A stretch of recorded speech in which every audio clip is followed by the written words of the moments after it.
How low you think Bitcoin goes in this cycle right here?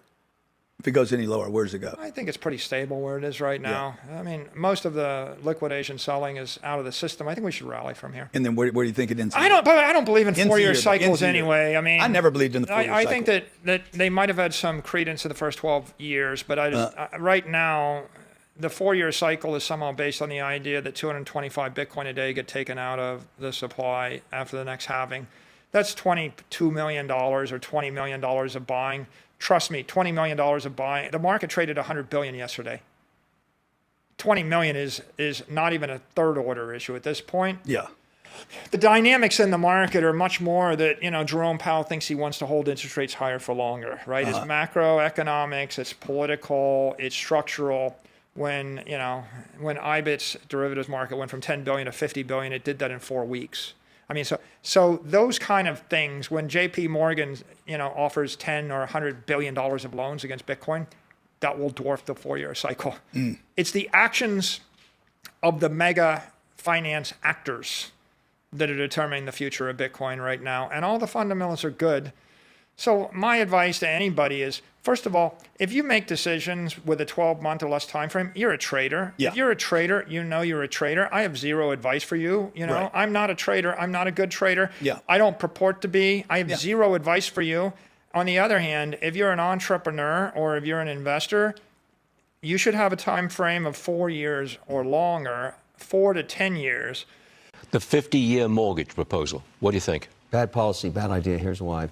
The average ownership age of a new home in America now is 40 years old. That means 85% of the people that take on this mortgage of 50-year liability will die in debt. That's what's going to happen. They will never actually ever own their home. They're basically renting it. So I don't know why this proposal is on the table at all. For generations, Americans have purchased homes with an average of 6 to 7% mortgage rates, almost in perpetuity. And we had this small period of 25 years where rates dropped below 5%, and everybody thought that was going to be the future forever. And now we struggle to go back. That will never get there. Inflation's at 3%. I don't even think the Fed's going to drop rates in December, as a matter of fact. On top of this, burdening people with debt for the rest of their lives, I don't think that's a great idea at all, because they will never, ever dig themselves out of the burden of owing money to somebody. What advice would you give to, sort of the rest of the financial universe that are thinking about getting into this space now? It's a great question. I think from our lens, it's what I'm going to say is going to be very simple. Executing it is extremely hard. So I recognize that. But to us, it's very basic. You basically have a new set of exposures. The real utility in Unlock is to be able to put them in the whole portfolio.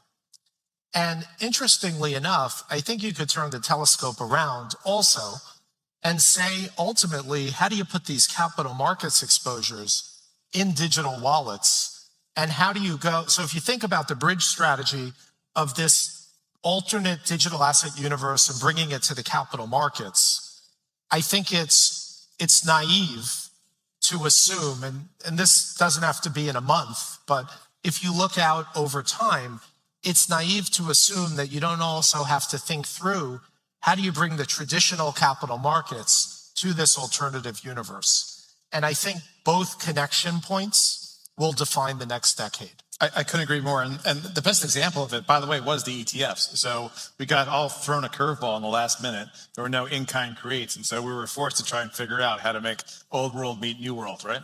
And so hopefully in the next version thereof, we're going to have more of a synthesis of those two things. So yeah, you're spot on. I agree with that. So